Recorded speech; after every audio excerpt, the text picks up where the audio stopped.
Assalamualaikum dan salam sejahtera saya ucapkan kepada Profesor Madya Dr. Mazzuki bin Muhammad Yasin selaku pensyarah bagi kursus CSR 2021 Kembara Alam. Nama saya Muhammad Azim bin Jumari dan nombor metrik saya di 2025 112 0042. Pada hari ini saya akan membentangkan video yang bertajuk pemakaian PFD Personal Protection Device di bawah topik kemahiran berhayat. Melalui video ini, saya akan menerangkan maksud dan fungsi PFD, memperkenalkan jenis PFD secara ringkas, menunjukkan cara pemakaian yang betul serta aspek keselamatan sebelum menjalankan aktiviti berkayak. Diharapkan penonton dapat memahami kepentingan PFD dan memakainya dengan betul demi keselamatan semasa menjalankan aktiviti rekreasi air. Jadi, apakah yang dimaksudkan dengan Personal Protection Device atau PFD? PFD ialah alat keselamatan yang direka khas untuk membantu seseorang terus terapung sekiranya terjatuh ke dalam air. PFD merupakan antara peralatan keselamatan yang wajib digunakan dalam pelbagai aktiviti air seperti berkayak, berkanu, berakit dan menaiki bot.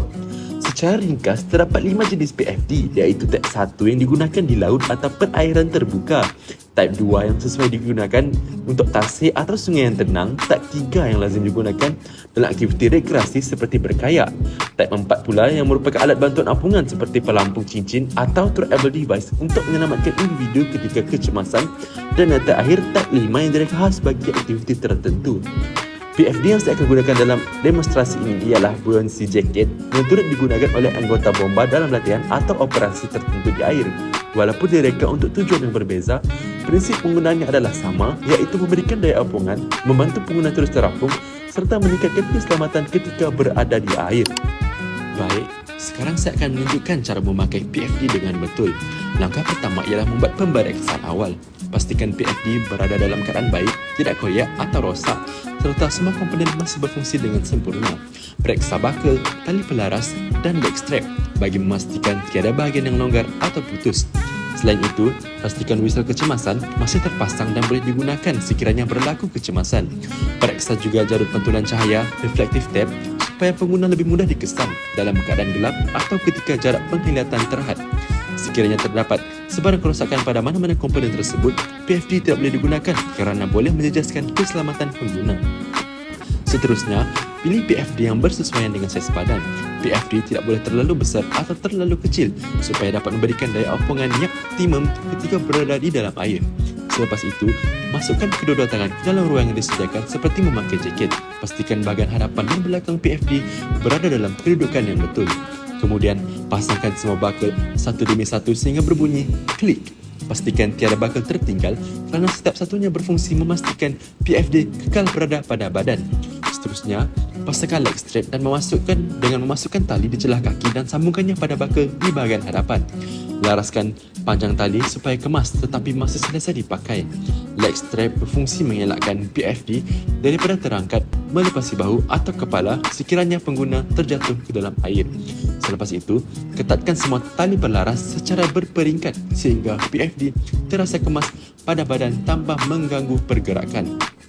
Langkah terakhir ialah membuat pemeriksaan akhir. Pegang bahagian bahu PFD dan tarik ke atas. Jika PFD kekal pada kedudukannya dan tidak melepasi dagu atau telinga, ini menunjukkan PFD telah dipakai dengan betul dan sedia digunakan. Sekiranya PFD masih longgar, laraskan semula semua tali sehingga benar-benar kemas.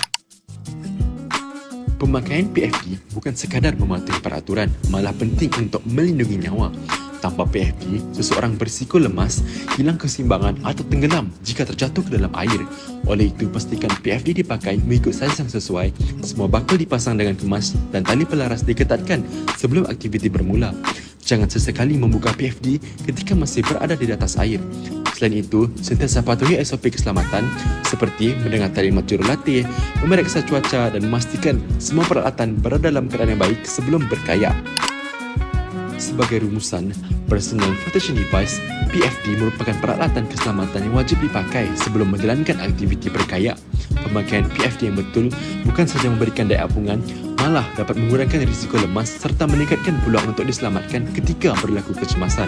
Oleh itu, jadikanlah pemakaian PFD sebagai amalan sebelum memulakan sebarang aktiviti di air kerana keselamatan sentiasa menjadi keutamaan. Sekian, terima kasih.